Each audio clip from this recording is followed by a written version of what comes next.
नमस्कार दोस्तों, डिजिटल ग्रामीण सेवा के ऑफिशियल यूट्यूब चैनल पर आप सभी का स्वागत है। दोस्तों, आज मैं लाया हूं आप सभी के लिए एक नई वीडियो और इस वीडियो में मैं आप सभी को डिजिटल ग्रामीण सेवा की एक नई सर्विस AEPS फास्ट के बारे में बताऊंगा और उसमें आपको क्या फ़ायदे हैं उसके बारे में बताऊंगा। आप उसकी eKYC कैसे कर सकते हैं, कैसे उसे एक्टिवेट कर सकते हैं, यह सभी इस वीडियो में आप जानेंगे। तो वीडियो में अंत तक बने रहें ताकि आप सभी को पूरी जानकारी मिल सके। और अभी तक आपने अगर डिजिटल ग्रामीण सेवा के इस चैनल को सब्सक्राइब नहीं किया है तो सब्सक्राइब करें ताकि कोई भी नई वीडियो, नया ऑफर या कोई भी इंफॉर्मेशन आती है तो वह आप तक सबसे पहले पहुंचे। दोस्तों, बात कर लेते हैं कि नए AEPS में आपको फायदा क्या होगा। सबसे पहले आपको फायदा यह होगा कि आप नए रिटेलर हो या पुराने रिटेलर हो, कोई भी नया मेंबर अगर जुड़ता है आज ही डिजिटल ग्रामीण सेवा में तो पहले KYC में आपको टाइम लग जाता था, आपका AEPS एक्टिवेट 24 घंटे बाद होता था। लेकिन आप अब कोई भी अगर न्यू आईडी लेते हैं या आपके पास ऑलरेडी डिजिटल ग्रामीण सेवा की आईडी है तो आपको आईडी अपनी सिर्फ लॉगिन करनी है, eKYC करना है और आपका AEPS स्टार्ट।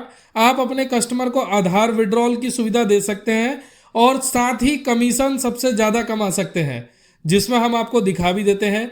अगर अब आप नए AEPS से, जिसका नाम AEPS फास्ट है और इंस्टेंट एक्टिवेट होगा, उसमें अगर 201 रुपये से लेकर अगर 500 तक आप विड्रॉल करते हैं तो जिसमें आपको 0.25 यानी 25 पैसे मिलेंगे।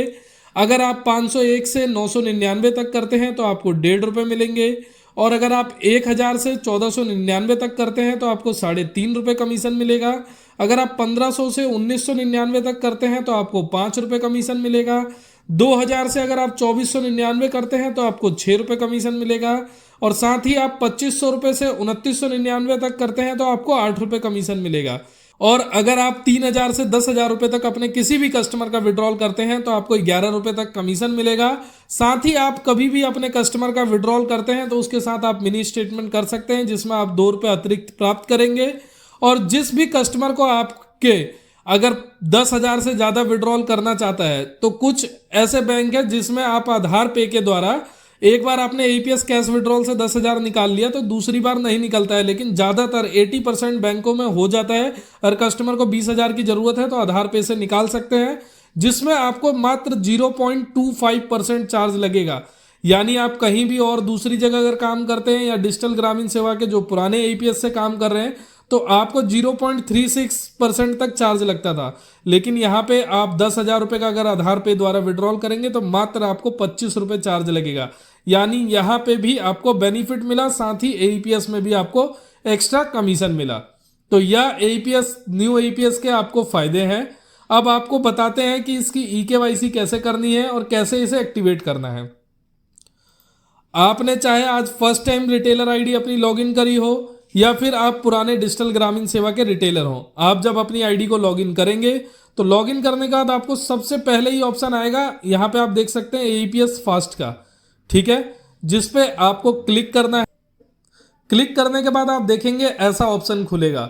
अगर आप लैपटॉप या PC से काम नहीं करते हैं, मोबाइल एप्लीकेशन से काम करते हैं तो आप डिजिटल ग्रामीण सेवा की टीम को सबसे पहले आप WhatsApp पे डालेंगे कि मुझे नया एप्लीकेशन का लिंक दे। आप हमारी टीम के यहाँ पे नंबर है जो कि यहाँ से आप, या ऑलरेडी आपकी अगर टीम में बात होती है किसी भी व्यक्ति से तो आप डायरेक्ट अपने रिलेशनशिप मैनेजर से बोलेंगे कि मुझे नया एप्लीकेशन का लिंक चाहिए तो वह आपको मोबाइल एप्लीकेशन का लिंक दे देंगे। बहुत ही जल्दी प्ले स्टोर पे भी अपडेट हो जाएगा, लेकिन अभी फिलहाल में आप अपने रिलेशनशिप मैनेजर से उस एप्लीकेशन का लिंक ले सकते हैं और मोबाइल से भी आप आपकी eKYC इसकी कंप्लीट करके और अपने इस AEPS की सर्विस का इस्तेमाल कर सकते हैं। सबसे पहले आप मोबाइल से या लैपटॉप से किसी से भी ऑन करते हैं, AEPS फास्ट पे आते हैं, क्लिक करते हैं, खोलते हैं तो यहाँ पे आपको ऑप्शन आएगा eKYC का, जिसमें आपको सबसे पहले अपना आधार कार्ड नंबर डालना है। जिस आधार कार्ड के बिहाफ पे आपने आईडी ली है वही आधार कार्ड नंबर यहाँ पे आप डालेंगे और जो रजिस्टर्ड मोबाइल नंबर आपके पास है वो आप मौजूद होना चाहिए।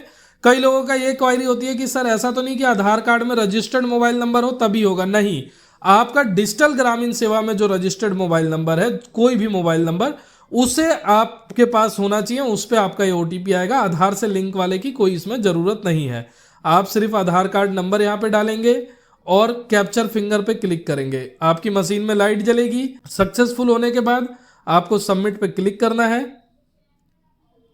सबमिट पे क्लिक करने के बाद आपने जो भी रजिस्टर्ड मोबाइल नंबर किया है डिजिटल ग्रामीण सेवा पे, उस पे एक 7 डिजिट का आपको ओटीपी प्राप्त होगा, जो कि आपको यहां पे दर्ज करना है।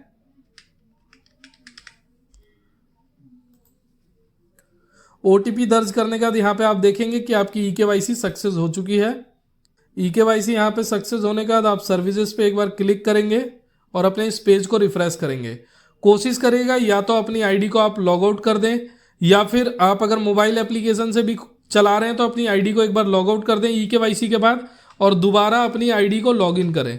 जब आप अपनी आईडी को लॉग आउट करके दोबारा से लॉग इन करेंगे और एईपीएस फास्ट पे जाएंगे तो आप देखेंगे यहाँ पे अब आपको बैलेंस इंक्वायरी, कैश विड्रॉल, आधार पे, मिनी स्टेटमेंट, सभी चीज़ों का ऑप्शन यहाँ पर आपको आ जाएगा। तो आप अपनी इसी तरह से आसानी से ईकेवाईसी को कंप्लीट कर सकते हैं अपने मोबाइल एप्लीकेशन से भी, और अपने लैपटॉप से भी, और अपने पीसी से भी। मंत्रा या मोरफो डिवाइस में लाइट नहीं जलती है या कुछ भी एरर आता है तो आप हमारी टीम से कांटेक्ट करें और आपकी ये जो प्रॉब्लम है वो रिजॉल्व कर दी जाएगी। तो इस एईपीएस को आप एक्टिवेट करके ज़्यादा से ज़्यादा बेनिफिट्स कमा सकते हैं। साथ ही दोस्तों, वीडियो को ख़त्म करने से पहले मैं आप सभी से एक और बात बताना चाहूँगा जो कि बहुत ज़रूरी है, कि आप जब भी डिजिटल ग्रामीण सेवा की या कोई भी आप अपनी नेट बैंकिंग चलाते हो या कुछ भी, तो ये बैंकिंग से रिलेटेड बहुत एक ज़रूरी चीज़ है कि आप अपने आईडी पासवर्ड को किसी के साथ साझा ना करें। डिजिटल ग्रामीण सेवा का कोई भी अधिकारी आपसे कभी भी आईडी पासवर्ड या आपका ओटीपी आपसे नहीं मांगेगा। अगर आप अपना आईडी पासवर्ड या कोई भी चीज़ अपनी ऐसी साझा करते हैं तो आपके साथ फ्रॉड हो सकता है। तो आप सतर्क रहिए कि अपना आईडी पासवर्ड हर 2-3 दिन पे चेंज करते रहें।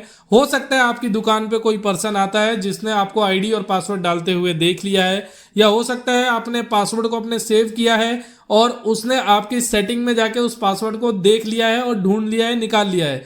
तो हो आपके जो वॉलेट का पैसा है वह आपके साथ फ्रॉड कर सकता है। इसलिए आप अपने आईडी पासवर्ड को हमेशा बदलते रहें। साथ ही साथ आप अपनी तरफ से सिक्योरिटी रखें, किसी को भी अपना आईडी पासवर्ड साझा ना करें। और जब भी आप आधार विड्रॉल करते हैं तो इसकी अपनी एक नोटबुक बना के जरूर रखें, जैसा कि हमने आपको दिखाया था लास्ट वीडियो में कि आप अपने रजिस्टर को कैसे मेंटेन कर सकते हैं।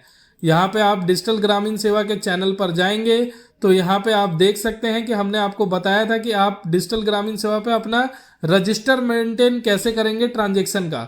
और भी बहुत सारी यहाँ पे वीडियोस हैं, जैसे कि आप यहाँ पे देख सकते हैं कि सभी रिटेलर के लिए जरूरी अपनी लेन देन का रजिस्टर कैसे बनाएं। इस वीडियो को आप देख के और समझ सकते हैं कि जो भी आपको लेन देन करना है उसका रजिस्टर कैसे मेंटेन करना है, आपको अपने कस्टमर से कैसे साइन लेने हैं, जिससे कि आपकी सिक्योरिटी रहे।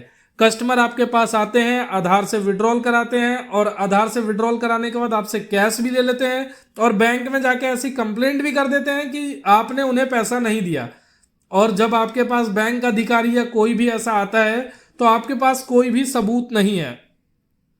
तो जब भी आप कस्टमर का आधार से विड्रॉल करते हैं तो अपने पास रजिस्टर मेंटेन जरूर रखें, नहीं तो आपको ही उस पैसे का हर्जाना भरना होगा। तो आशा करता हूं आप सभी को वीडियो पसंद आई होगी और आपको हम इसी तरह से नई सर्विसेज और नई जानकारी के ऊपर वीडियो प्रदान करेंगे। तो बने रहिए हमेशा डिजिटल ग्रामीण सेवा के साथ। और अभी तक आपने चैनल को अगर सब्सक्राइब नहीं किया है दोस्तों तो सब्सक्राइब जरूर करें ताकि आपको सभी जानकारी मिल सके। आज की इस वीडियो में इतना ही। हम आपसे फिर मिलेंगे एक नई वीडियो, एक नई जानकारी के साथ। जब तक के लिए दोस्तों नमस्कार।